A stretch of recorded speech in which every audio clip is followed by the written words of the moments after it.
Walk with me. I'm gonna start with the potatoes. The potatoes take the longest, so they're going in first. And that's a great tip. When you are making a meal at around 30 minutes, start with the things that take the longest. The potatoes can go into the oven, they're gonna cook, they get really nice and crispy, and it frees up some time to do some other things. The Greeks really took ownership of the lemon potatoes, and boy, did they nail it. So from Greece with love. And what's the perfect potato for a lemon-style Greek roasted potato? It doesn't matter. Whatever you have lying around, any potato goes. I'm using Yukon Golds because that is what I have lying around. And it's a pretty sturdy potato. It takes on a lot of flavor, it cooks up nice, and it's got great color, and they almost look like little lemons.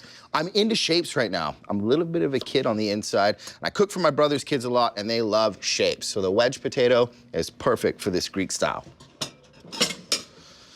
Step one, down. So you can't have lemon Greek potatoes without lemon, lots of lemon.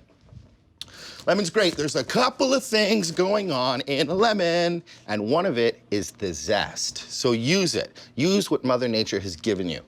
The zest is great. It's really fragrant, it's floral, it's almost a milder lemon taste. So if you just put it on a microplane and hit it on the potatoes, they wake up.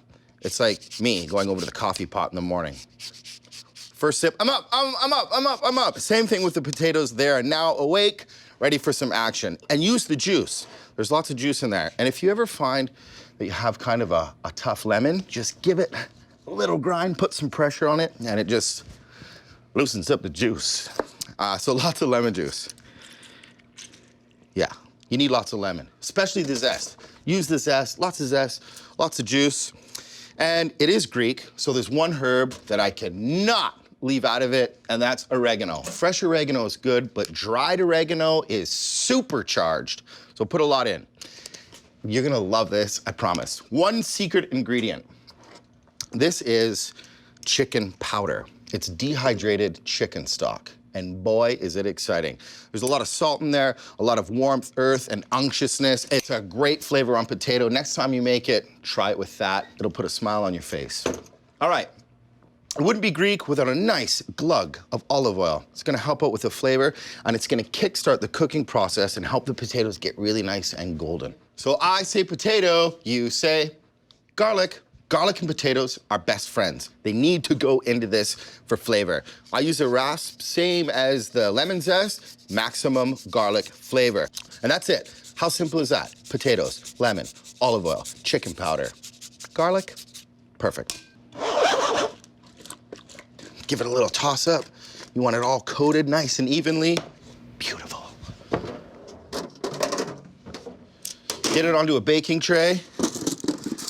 Look at this. All of the peaks and valleys covered in oregano and lemon and garlic. That's how it's done. 350 degrees, put it in the top shelf, get it rolling. Look at those potatoes. Putting the olive oil on, not only is there lots of flavor, but you get nice crust from it. And that's the thing about making a meal in 30 minutes. That's why I started with the potatoes first. They take the longest to cook, get them in there, you can kind of forget about them, and they're ready right at the end of the meal. I'm a sucker for potatoes and tzatziki. Put those in front of me. Happy boy.